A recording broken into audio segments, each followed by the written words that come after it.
বলতেছেন, এই যে আব্দুল কাদের মোল্লার বিরুদ্ধে মানে দুনিয়ার 300 মানুষ খুন করে ফেলেছে বলছেন আপনারা, এই মোল্লা সাহেব তো ইউনিভার্সিটিতে পড়তেন, এটা আমরা বলছি, এটা বলছেন মসজিদে বক্তৃতা করতেন 73-4 আমরা বলছি না, সাক্ষীরা এসে বলছে। যাই হোক 73 বক্তৃতা করতেন, তিনি হলে বক্তৃতা করতেন, মসজিদের মধ্যে প্রতি শুক্রবার বক্তৃতা করতেন। তখন কেউ তো অভিযোগ করেন যে মোল্লা সাহেব এত নভেম্বরে তিনি পড়তেছেন ইউনিভার্সিটিতে, বা 13 নভেম্বরে ভর্তি হয়েছেন, 73-74 ওনাকে বক্তৃতা করে বেড়াচ্ছেন, অভিযোগ করে না। কাজে এই জন্য সন্দেহের বিষয় মনে রাখতে হবে। ডক্টর কাদের 73-74 এর প্রেক্ষাপটটি ভিন্ন ছিল এবং সেটি নিয়েই আসলে এখন আন্দোলনকারীরা বারবার বলছেন যে 73-74 এবং পরবর্তী সময়। ডক্টর কাদের আমি একটু যে প্রশ্নটি আমার মনে হচ্ছে, আপনি যেটি বলছেন যে তখন তো কেউ এই অভিযোগ তোলেনি, আপনি কি মনে করেন তার মানে কাদের মোল্লার বিরুদ্ধে যে ধরনের অভিযোগগুলো তোলা হচ্ছে সেগুলো সব ভুল অভিযোগ? সৃজনতা বলছেন, আপনি কি মনে করছেন? আমার যে সমস্ত রিপোর্ট আসছে পত্রিকায় এটা আরোপ করা হচ্ছে। এরপরে আমি পত্রিকা রিপোর্টের কথা বলছি না, আপনি 71 সালে নিশ্চয়ই আপনি জন্মগ্রহণ করেছেন এবং সেই সময় যারা আপনার অভিভাবকরা ছিলেন এবং আশেপাশে যারা ছিলেন, আপনি কি মনে করেন, আমি একদম ব্যক্তিগতভাবে আপনার মতামতটা জানতে চাচ্ছি, আপনি কি মনে করছেন যে এই অভিযোগগুলো সব মিথ্যা বানোয়াট? প্রথম কথা হচ্ছে যে 71 সালে খুন খারাপি হয়েছে, ধর্ষণ হয়েছে, হত্যা হয়েছে, এই ব্যাপারে সন্দেহের ব্যাপার থাকার কথা নয়। আমাদের এলাকাতে আমি দেখেছি বাড়িঘর পড়ানো হয়েছে, কথা সত্য কথা, এই কথা করেছে, কিন্তু কথা হচ্ছে এটা হচ্ছে জেনারেল ফর্মে কথা সত্য, ওই ব্যক্তি করেছে কিনা এটা তো আলোচনার সাপেক্ষে এবং আমি আপনার ব্যক্তিগত একটি মতামত জানতে চাচ্ছি, যদি আপনি সরাসরি প্রশ্নের উত্তর দিন। আপনি কি মনে করেন যে কাদের মোল্লার বিরুদ্ধে যে ধরনের অভিযোগগুলো আনা হচ্ছে তার সবগুলো মিথ্যা এবং বানোয়াট? আমি বলছি না যে মানে আমার প্রশ্নের জবাব না, কিন্তু আমি জবাব পাচ্ছি না, আই এম কনফিউজড রিয়েলি। এই অর্থে কনফিউজড যে লোকটি ইউনিভার্সিটিতে ভর্তি হওয়ার পরে সে বক্তৃতা করে বেড়াচ্ছে, এই সময় একটি অভিযোগ তোলা হয় না, এত মার্ডার করার পরে অর্থাৎ আপনি মনে করছেন মিথ্যা এবং বানোয়াট? এটা কনফিউজড। আপনি খুব নিশ্চিত না? আমি নিশ্চিত না এটা।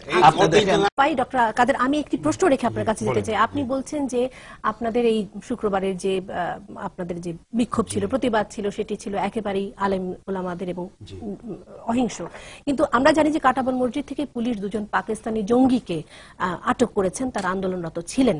তো এরা কোথা থেকে আসলেন? অনুপ্রবেশকারী এরা কোথা থেকে আসলেন? কথা দুঃখের সঙ্গে বলতে হচ্ছে যে ছেলেটিকে অ্যারেস্ট করেছে, কেমন এই যে কে আলম, নুরুল আলম ছেলেটার নাম, সে হচ্ছে ব্রিটিশ নাগরিক, বাংলাদেশে তার বাড়ি, কথা মনে রাখতে হবে। এবং উনি বিখ্যাত পীর, উনি আমার এলাকায় বাড়ি, তার বিখ্যাত পীরের ছেলে, উনি আসছিল এখানে নামাজ পড়তে, তাকে আপনার বানাইছেন পাকিস্তানি, বানাইছেন জঙ্গি। তো এটা আনফরচুনেট কথা বলতে। এটি আপনি একজনের কথা বললেন, আরেকজন আমি তো ছবি দেখি না, কিন্তু নুরুল আলমের ছবি আমি দেখেছি।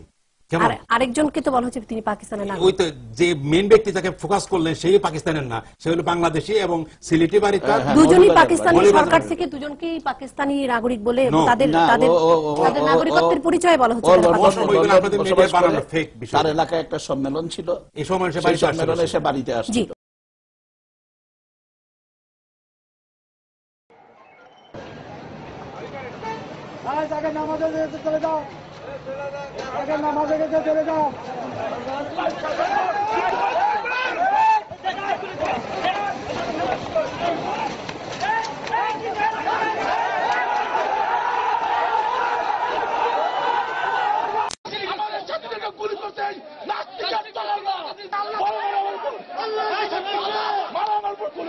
পরে কয়েকজন মুসল্লিকে আটক করে পুলিশ। আটককৃতদের দাবি তারা ব্রিটিশ নাগরিক, ইসলাম রক্ষায় যে কোনো নির্যাতন মেনে নিতে প্রস্তুত তারা। লন্ডন থেকে এসেছি, বাংলাদেশের নাস্তিক মুরতাদরা ইসলামকে খতম করতে চায়, তার প্রতিবাদে ব্রিটিশ নাগরিক, আমাকে মারা হয়েছে, আমার টুপি ফেলে দেওয়া হয়েছে, আমার পাগড়ি ফেলে দেওয়া হয়েছে, পাঞ্জাবি ফেলা হয়েছে, আমাকে মারা হয়েছে, রক্তাক্ত করা হয়েছে। আমাকে মারতে যাচ্ছেন হাত ফেলে, আমাকে মারতে যাচ্ছেন নয়। আমি সিলেটের শাহজালালের উত্তরসূরি, আমি কাউকে ভয় করি না, আমি শাহজালালের উত্তরসূরি। আমাকে মারতেন, মারেন, অসুবিধা নাই, আমি মরবো, আমি মরবো, মরার জন্য প্রস্তুত। মারেন, আরো মারেন, আমাকে রক্তাক্ত করেছেন, আরো মারেন, আপনারা মারেন।